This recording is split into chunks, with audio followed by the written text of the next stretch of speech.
ce temps-là, Jésus se mettait en route quand un homme accourut et tombant à ses genoux lui demanda: « Bon maître, que dois-je faire pour avoir la vie éternelle en héritage ?» Jésus lui dit: « Pourquoi dire que je suis bon? Personne n'est bon sinon Dieu seul. Tu connais les commandements. Ne commets pas de meurtre, ne commets pas d'adultère, ne commets pas de vol, ne porte pas de faux témoignages, ne fais pas de tort à personne, honore ton père et ta mère. » L'homme répondit: « Maître, tout cela je l'ai observé depuis ma jeunesse. » Jésus posa son regard sur lui et il l'aima. Il lui dit: « Une seule chose te manque. Va, vends ce que tu as et donne-le aux pauvres, alors tu auras un trésor au ciel, puis viens, suis-moi. » Mais lui, à ces mots, devait sombrer, s'en allant tout triste, car il avait de grands biens. Alors Jésus regarda autour de lui et dit à ses disciples: « Comme il sera difficile à ceux qui possèdent des richesses d'entrer dans le royaume de Dieu. » Les disciples étaient stupéfaits de ces paroles. Jésus, reprenant la parole, leur dit: « Mes enfants, comme il est difficile d'entrer dans le royaume de Dieu, il est plus facile à un chameau de passer par le trou d'une aiguille qu'à un riche d'entrer dans le royaume de Dieu. » De plus en plus déconcertés, les disciples se demandaient entre eux: « Mais alors, qui peut être sauvé ?» Jésus les regarde et dit: « Pour les hommes, c'est impossible, mais pas pour Dieu, car tout est possible à Dieu. » Acclamons la parole de Dieu. Louange à toi, Seigneur Jésus.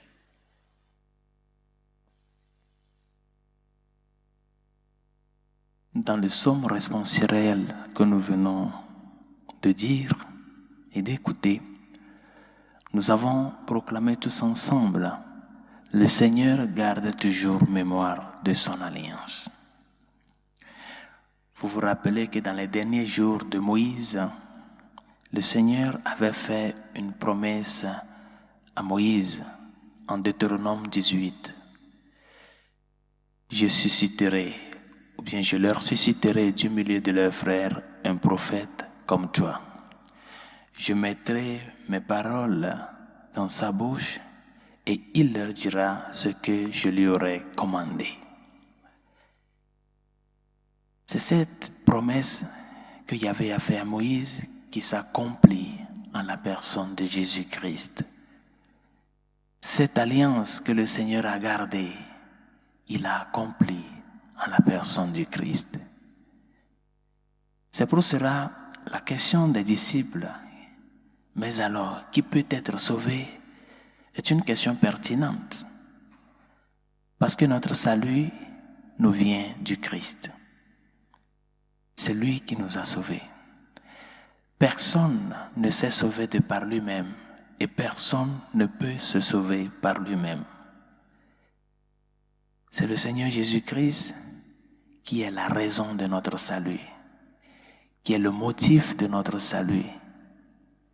C'est en lui que Dieu, dans sa toute miséricorde et dans sa providence, a fait déverser sur l'humanité le torrent de son amour. Par conséquent, c'est à travers la croix du Seigneur, à travers l'acceptation de pouvoir le suivre malgré les difficultés, que nous parvenons au salut avec le Seigneur. C'est lui notre salut, c'est lui notre vie. Et c'est pour cela qu'il est très important que nous puissions revenir au Seigneur et vivre pleinement son enseignement. Ce jeune homme riche est reparti tout triste parce qu'il était aveuglé par la richesse, tant de richesses matérielles qu'il avait. Qu'est-ce qui t'éloigne du Christ? Qu'est-ce qui t'empêche de ne pas recevoir la parole et la faire fructifier dans ton cœur et dans ta vie? Qu'est-ce qui t'empêche? Chacun le saura. Demandons au Seigneur de nous aider à ce que ce salut qu'il a apporté à chacun de nous, à ce que la surabondance de l'amour de Dieu qui s'est fait chair en la personne de Jésus-Christ puisse parvenir à sa plénitude dans la vie de tout un chacun de nous. C'est à nous de nous disposer à la grâce, c'est à nous de nous ouvrir afin que l'œuvre de son salut puisse parvenir à son achèvement dans toute chair et dans toute vie. Que sa grâce nous y aide.